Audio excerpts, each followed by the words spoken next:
पाकिस्तानी नागरिकांच्या आकडेवारीवर मुख्यमंत्री आणि उपमुख्यमंत्र्यांच्या विधानात तफावत. फडणवीस म्हणतात एकही पाकिस्तानी बेपत्ता नाही, तर शिंदे म्हणतात 107 पाकिस्तानी बेपत्ता.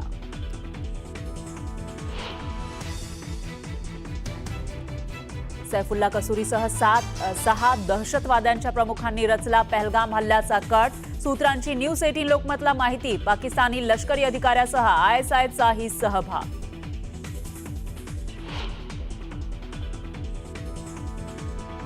पहलगाम हल्ल्याचा NIA कडून तपास सुरू. स्थानिक फोटोग्राफरच्या कॅमेऱ्यामध्ये दहशतवादी हल्ला कैद, तर 2 दहशतवादी झाडामागे आणि दोघे झिप लाईन जवळ लपल्याची माहिती समोर.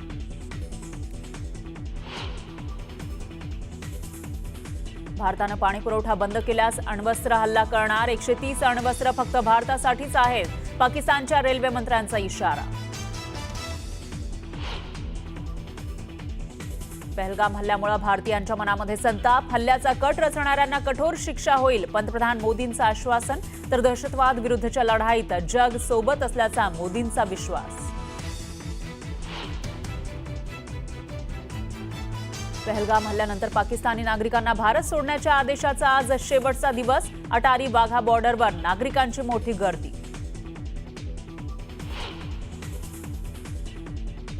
एसएनसी म्हणजे इसेन्शियल. एकनाथ शिंदे हा महाराष्ट्रासाठी आवश्यक. एसएनसी या ठाकरेंनी दिलेल्या नावावरून शिंदेंची ठाकरेंवरच सडकून टीका.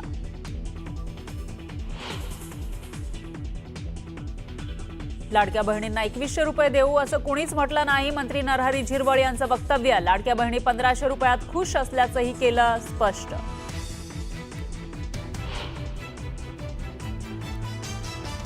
मनाविरुद्ध लग्न केलं म्हणून बापानं घेतला लेकीचा जीव. जळगावच्या चोपडामधील धक्कादायक घटना. मुलीचा मृत्यू तर जावई जखमी.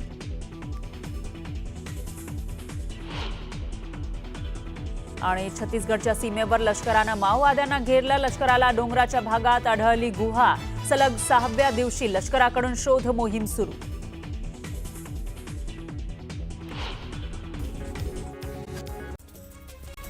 नाशिकच्या पांडवलेणी इकडे डोंगरावरती 2 पर्यटक अडकले होते. ट्रेकिंगसाठी गेले असता ॲडव्होकेट उमेश वालझाडे आणि तेजस वालझाडे हे पितापुत्र डोंगरावरती अडकले होते. दरम्यान 1 तासाच्या अथक प्रयत्नानंतर अग्निशमक दलाच्या जवानांनी या दोघांची सुटका केली. 2019च्या महापुरात खचलेल्या चिपळूणच्या गोकुळ बायपास इथल्या वासिष्ठी नदीवरील इंद्रोण पुलाच्या दुरुस्तीचं काम अखेर मार्गी लागलेलं आहे. त्यामुळे आता पूल वाहतुकीसाठी खुला करण्यात आल्यामुळे वाहनधारकांनी समाधान व्यक्त केलं. गडचिरोलीच्या अतिदुर्गम भागात असलेल्या कटेझरी गावात पहिल्यांदाच बस दाखल झालेली आहे. स्वातंत्र्याच्या 78 वर्षांनंतर या गावामध्ये बस धावल्यामुळे संपूर्ण गावकऱ्यांनी मिरवणूक काढत आनंद साजरा केला. सोलापूर शहराच्या मध्यवर्ती भागात असणाऱ्या सिद्धेश्वर तलावात शेकडो माशांचा मृत्यू झालेला. दूषित पाण्यामुळे मृत्यू झाल्याचा प्राथमिक अंदाज व्यक्त करण्यात आला. महसूल विभाग, वन विभाग आणि भूमी अभिलेख यांनी एकत्रितपणे येऊन राज्यात प्रथमच पुनर्वसित गावातील 40 ग्रामस्थांची नावं सातबाऱ्यावरती आणण्याची कार्यवाही केली. राज्यात अशा प्रकारच्या प्रोजेक्ट पहिल्यांदा सातारा जिल्ह्यातील पुनर्वसित भांबे गावामध्ये राबवण्यात आला आहे. साताराच्या आटके गावात भरवस्तीमध्ये बिबट्याचा वावर आढळलाय. बिबट्याचा वावर CCTV मध्ये कैद झालाय. दरम्यान नागरिकांमध्ये यामुळे भीतीचं वातावरण आहे. डिंबे धरणातील आमचं हक्काचं पाणी आम्हाला ठेवा आणि उरलेलं पाणी घेऊन जा असं वक्तव्य माजी सहकार मंत्री दिलीप वळसे पाटलांनी केलं आहे. पुण्याच्या चांडोमध्ये बैलगाडा शर्यतीचं आयोजन करण्यात आलं होतं. यावेळेला शर्यत पाहण्यासाठी नागरिकांनी मोठी गर्दी केली. रत्नागिरीच्या कर्दे गावात पर्यटनाचं रोल मॉडेल बनत आहे. यावेळेला कोकण ग्रामीण पर्यटन विकास योजनेअंतर्गत 14 कोटीचा निधी मंजूर करण्यात आला आहे. तोरणमाळच्या पर्यटनाच्या अनुषंगाने विकास करण्यासाठी गठीत करण्यात आलेल्या समितीने तोरणमाळचा पाहणी दौरा केलेला आहे. या समिती या ठिकाणी पर्यटकांना आकर्षित करण्याच्या अनुषंगाने काम सुचवणार आहे. अलिबागच्या नागाव समुद्र किनाऱ्यावरील 6 किलोमीटर पर्यंतचा बंधारा उद्ध्वस्त झाला. त्यामुळे बंधाऱ्याअभावी उधाणचं पाणी लोकवस्तीमध्ये शिरण्याची ग्रामस्थांना भीती आहे. वाशिम कृषी उत्पन्न बाजार समितीमध्ये हळदीची आवक पुन्हा वाढली असून तब्बल 11,300 क्विंटल हळदीची आवक झाली. मात्र हळदीच्या दरात घसरण झालेली असून कांडी हळदीला 12,140 ते 14,340 रुपये प्रति क्विंटल दर मिळतोय. अहिल्यानगरच्या घोडेगावमध्ये कतलीसाठी डांबून ठेवण्यात आलेल्या 40 जनावरांची सुटका करण्यात आली. यावेळेला पोलिसांनी एकाला ताब्यात घेतलं. मालेगाव मनमाडसह नाशिकच्या ग्रामीण भागात पारा 43 अंशांवरती गेला. उष्णतेच्या लाटेमुळे बाजारपेठेत शुकशुकाट आहे. हिंगोली जिल्ह्यातील तापमानात मोठी वाढ झाली, त्यामुळे पपई बागांना याचा फटका बसला. त्यामुळे शेतकरी चिंतेत सापडला. जव्हारमध्ये आदिवासी कोकणा समाजाचे वैचारिक आणि सांस्कृतिक एकता महासंमेलन संपन्न झालं. यावेळेला जव्हार शहरातून भव्य शोभायात्रा काढण्यात आली.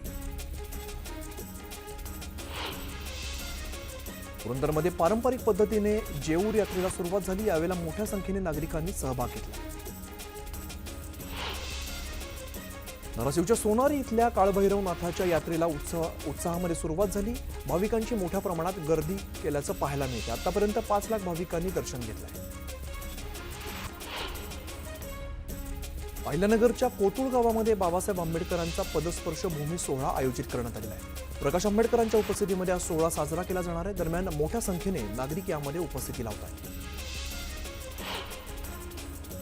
कसालच्या कुंभारवाडीमध्ये श्री संत शिरोमणी गोरोबा काका पुण्यतिथी सोहळा उत्साहात पार पडला. यावेळेला नागरिकांनी मनोभावे पूजा करत टाळ मृदुंगांच्या तालावरती ठेका धरला. हँडग्लोव्ज व्यावसायिकाला विश्वासात घेऊन तब्बल 62 लाखांची फसवणूक केल्याप्रकरणी नागपूर तहसील पोलिसांनी आरोपी मयूर चांदणेला अटक केली आहे. फसवणूक करून फरार झालेल्या मयूर चांदणेला हरियाणामधून ताब्यात घेतला. नागपुरात 32 ग्रॅम एमडी पावडरसह एका कुख्यात आरोपीला गुन्हे शाखेच्या पथकाने अटक केली. पोलिसांनी आरोपीकडून एमडी पावडरसह 3 लाख रुपयांचा मुद्देमाल जप्त केलाय. जळगावात नूतन मराठा महाविद्यालयाच्या आवारात एका तरुणाने गळफास घेत आत्महत्या केली आहे. प्रेमभंगातून आत्महत्या केल्याची माहिती समोर आली. मावळ तालुक्यातील गोरवडेश्वर डोंगरात एका महिला ट्रेकिंग दरम्यान पडलेली आहे. महिलेच्या पायाला गंभीर दुखापत झाली. नाशिकमध्ये जाधव बंधू हत्या प्रकरणातील संशयित आरोपींना एसआयटीने ताब्यात घेतलंय. एसआयटी कडून कसून चौकशी केली जाते. सोलापूर कृषी उत्पन्न बाजार समिती निवडणूक मतदानाच्या वेळी 2 गटामध्ये वाद झाला. सोलापुरातील निर्बंगी मतदान केंद्रावरती स्पर्धक उमेदवार यांच्यात शाब्दिक बाचाबाची झाली. पोलिसांच्या तात्काळ मध्यस्थीमुळे हा वाद मिटवण्यात आला.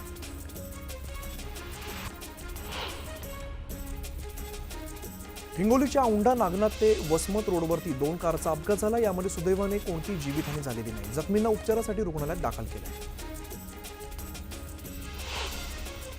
वर्ध्यात सध्या सुरू असलेल्या IPL क्रिकेट सामन्यावरती लाखो रुपयांचा सट्टा लावला जातो. पोलिसांनी सट्टापट्टी घेणाऱ्या 3घांना अटक केली आहे. त्यांच्या ताब्यातून 2 दुचाकीसह रोख रक्कम, मोबाईल असा 2 लाखांचा मुद्देमाल जप्त केला आहे.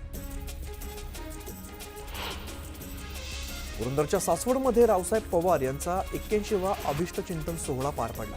या कार्यक्रमाला शरद पवारांनी हजेरी लावली. यावेळेला त्यांनी पहलगाम हल्ल्यावर भाष्य केले. पहलगाम हल्ला हा जाती धर्माला धक्का नसून भारत आणि भारतवासियांवरती हल्ला होता, असं शरद पवार म्हणाले. गडचिरोलीच्या अहेरीमध्ये आदिवासी विकास मंत्र्यांच्या उपस्थितीत आदिवासी नागरिकांना शेतीचं साहित्याचं वाटप करण्यात आलं. दरम्यान प्रशिक्षित उमेदवारांना धनादेश सुद्धा देण्यात आला आहे. करेगट्टा पहाडीवरती जवानांना रोखण्यासाठी माओवाद्यांनी आयईडीची स्फोटकं पेरून ठेवली होती.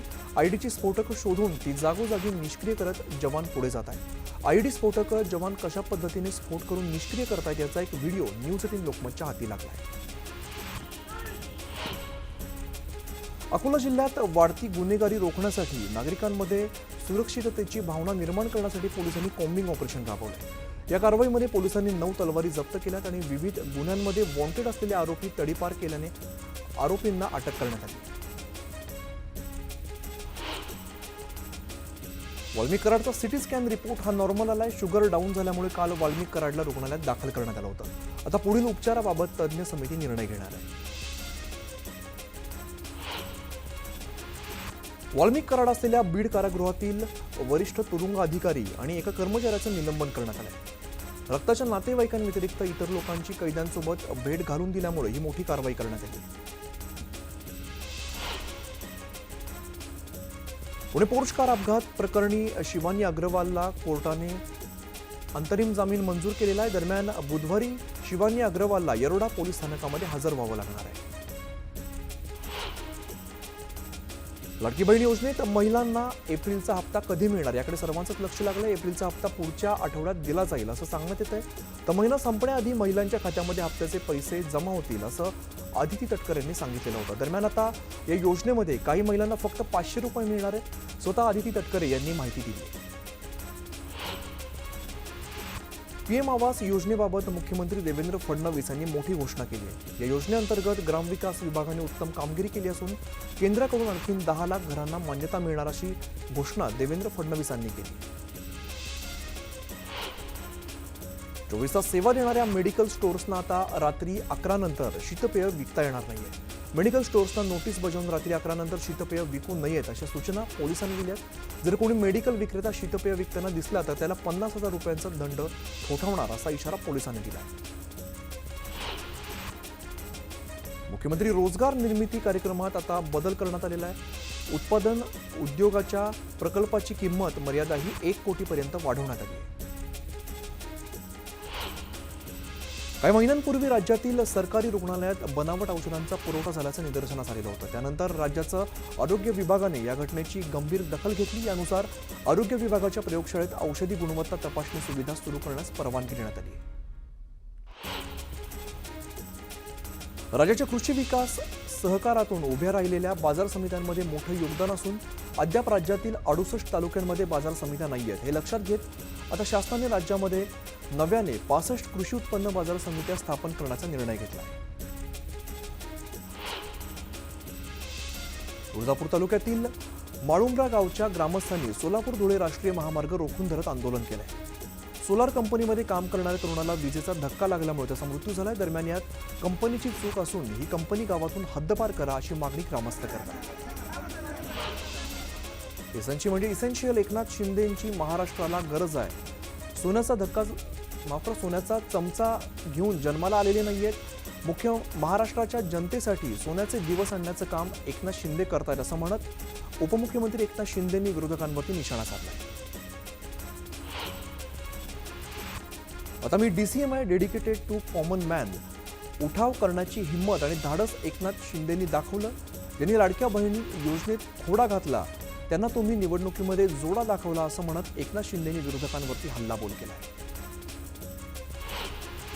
कसबा छत्रपती संभाजी महाराजांच्या स्मारकाच्या जागेच्या पाहणीच्या वेळेला अजित पवारांनी मीडियाला रोखलंय. आम्हाला काम करू द्या, मराठीत सांगितलेलं कळत नाही का असं म्हणत अजित पवार मीडियावरती चांगलेच भडकले. शरद पवार आणि अजित पवारांमध्ये कौटुंबिक नातं आहे, पण आम्ही मोदींच्या नेतृत्वात पुढे जातोय आणि हीच आमची राजकीय भूमिका आहे असं स्पष्टीकरण खासदार सुनील तटकरे यांनी दिलंय.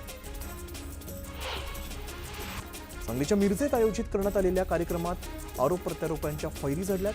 मुख्यमंत्र्यांना ऐकू आलं नसतं तर काय झालं असतं असं विधान खासदार विशाल पाटील यांनी केलेलं आहे. तर अर्थ खातं अजितदादांकडे आहे, त्यामुळे अजितदादांच्या कानात निधीबाबत सांगावा असा सल्ला सीएमचे निकटवर्तीय सुमित कदम यांनी दिलाय. दुकानदारांकडून धर्म बघूनच खरेदी करावी असं आवाहन नितेश राणेंनी केलं. दरम्यान त्यांच्या भूमिकेला धुळ्याचे भाजप आमदार अनुप अग्रवाल यांनी पाठिंबा दिला. नागपूरकडून राष्ट्रवादीच्या महाराष्ट्र गौरव रथयात्रेला सुरुवात झाली. हा महाराष्ट्र गौरव रथ रामटेक आणि सेवाग्राम मार्गे मुंबईकडे रवाना होणार. राष्ट्रवादी काँग्रेसतर्फे काढण्यात येत असलेल्या महाराष्ट्र गौरव मंगल कलश यात्रेला मुक्ताईनगरमधून सुरुवात करण्यात आली. उंट घोडे आणि छत्रपती शिवाजी महाराजांचा देखावा तयार करून वाजत गाजत मुक्ताईनगर शहरातून मिरवणूक काढण्यात आली. राष्ट्रवादी अजित पवार गटाच्या रथयात्रेला कोकणातून भव्य प्रारंभ करण्यात आला. कलशाचं पूजन करत रथयात्रेला शुभारंभ करण्यात आला. शिवसेना आमदार संजय गायकवाड यांनी अखेर माफी मागितली आहे. महाराष्ट्र पोलिसांबद्दल केलेल्या वक्तव्याबाबत गुन्हा दाखल झाल्यानंतर आमदार गायकवाड यांनी दिलगिरी व्यक्त केली. फडणवीसांनी नाराजी व्यक्त केल्यानंतर खुद्द उपमुख्यमंत्री एकनाथ शिंदे यांनी आमदार संजय गायकवाड यांना फोनवरून समज दिल्याचं कळतंय. महाराष्ट्रात उद्योगाला जी वीज दिली जाते ती देशात सर्वात महाग वीज आहे, त्यामुळे उद्योजक सुद्धा फार महाराष्ट्रात यायला तयार नाहीत. राज्याचं उत्पादन कमी झालं की विकासाची कामं करता येत नाहीत असं म्हणत माजी मंत्री दिलीप वळसे पाटील यांनी सरकारला घरचा आहेर दिलाय. गोंदिया आणि भंडारा जिल्ह्यातील सहकार क्षेत्रातील निवडणूक काँग्रेस लढवणार आहे. काँग्रेस नेते नाना पटोले यांनी असे संकेत दिले. बेलगाम हल्ल्यामुळे भारतीयांच्या मनामध्ये संताप आहे. हल्ल्याचा कट रचणाऱ्यांना कठोरात कठोर शिक्षा होईल असं आश्वासन पंतप्रधान मोदींनी दिलंय. पीडित कुटुंबाला न्याय मिळेल असा विश्वास सुद्धा त्यांनी व्यक्त केला. एवढे पाकिस्तानी नागरिक आहेत ते सापडले, सर्वांना घालवण्याची व्यवस्था केली आहे. एकही पाकिस्तानी राहणार नाही असं मुख्यमंत्री देवेंद्र फडणवीस म्हणाले. विरोधकांनी काश्मीर दौऱ्यावरून केलेल्या आरोपांचा एकनाथ शिंदेंनी चांगला समाचार घेतलाय. पर्यटकांवरती झालेल्या हत्याकांडात सुद्धा त्यांना राजकारण दिसतंय. देशाच्या सुरक्षिततेसाठीच्या बैठकीला सर्वपक्षीय नेते गेले होते, पण या बैठकीला उभाटाचे नेते गेले नाहीत. हीच त्यांची देशभक्ती आहे का असा सवाल त्यांनी उपस्थित केलाय. ज्या लोकांचं अस्तित्व राहिलं नाही त्यांच्या टीकेकडे काय बघायचं असं मंत्री उदय सामंत यांनी सवाल विचारलाय. एकनाथ शिंदे जम्मू काश्मीरला लोकांच्या मदतीला गेले तरी लोक टीका करतात, हे लंडनला गेले तरी आम्ही टीका करत नाही, हे आमच्या मनाचा मोठेपणा असल्याचं म्हणत मंत्री सामंत यांनी उभाटावरती निशाणा साधलाय. या बाकड्यांना शिक्षा मिळाल्याशिवाय राहणार नाही. खून का बदला खून से लेंगे, पाकिस्तानला संपवायची वेळ आली आहे असं एकनाथ शिंदे म्हणाले. आता आरपारची लढाई असली पाहिजे असंही उपमुख्यमंत्री शिंदे म्हणाले. महाराष्ट्रात पाकिस्तानचे 107 नागरिक लपून बसलेत, त्यांनी तात्काळ देश सोडावा, अन्यथा आम्ही त्यांना शोधून काढू आणि तिथेच ठोकू असा इशारा उपमुख्यमंत्री एकनाथ शिंदेंनी पाकिस्तानी नागरिकांना दिलाय. शिवसेना उघाडाचे नेते विनायक राऊतांनी डोंबिवलीत जोशी आणि मोनी कुटुंबियांची भेट घेतली. हल्ल्यामध्ये बळी पडलेल्या सगळ्यांना शहीदांचा दर्जा द्यावा अशी मागणी सुद्धा राऊतांनी केली. काश्मीरमध्ये आतंकवाद्यांनी केलेल्या हत्येनंतर भारताने पाकिस्तानकडे जाणारं सिंधू नदीचं पाणी बंद करण्याची केलेली घोषणा भारतीय जनतेची दिशाभूल करणारी असल्याचा गंभीर आरोप प्रकाश आंबेडकर यांनी केला. पाकिस्तानला लिहिलेल्या पत्रात कुठेही पाणी बंद केल्याचा उल्लेख नाही असंही ते म्हणाले. बेलगाम हल्ल्यात मृत्यू झालेल्या नागरिकांच्या कुटुंबियांना नागरी शौर्य पुरस्कार देण्याची मागणी सुप्रिया सुळेंनी केली. तर कुटुंबातील एकाला नोकरी देण्याची मागणी सुद्धा त्यांनी केली. बेलगाम हल्ल्याच्या निषेधार्थ सकल हिंदू समाज आणि हिंदुत्ववादी संघटनेकडून सातारा जिल्ह्यातील सटाण्यामध्ये मोर्चा काढण्यात आला. या मोर्चात मोठ्या संख्येने सर्वधर्मीय नागरिक सहभागी झाले. जळगावात मुस्लिम समाजाच्या वतीने सामूहिक विवाह सोहळ्याचं आयोजन करण्यात आलं होतं. यावेळेला नववधूंच्या हस्ते पाकिस्तानचे झेंडे जाळत पहलगाम हल्ल्याचा निषेध केला. येवल्याच्या अंदरसूल गावात पहलगाम हल्ल्याचा निषेध करत नागरिकांनी मोर्चा काढलाय. पाकिस्तानचा ध्वज जाळत नागरिकांनी निषेध नोंदवला. काश्मीरच्या पहलगामीकडे झालेल्या दहशतवादी हल्ल्याच्या निषेधार्थ लासलगावच्या विंचूरमध्ये कडकडीत बंद पाळत निषेध मोर्चा काढण्यात आला. संतप्त नागरिकांनी पाकिस्तानच्या विरोधात जोरदार घोषणाबाजी केली. अमरावतीच्या चांदूर बाजारमध्ये पहलगाम हल्ल्याच्या निषेधार्थ तीव्र आंदोलन करण्यात आलं. सकल हिंदू समाज संघटनेतर्फे पाकिस्तानचे ध्वज जाळण्यात आले.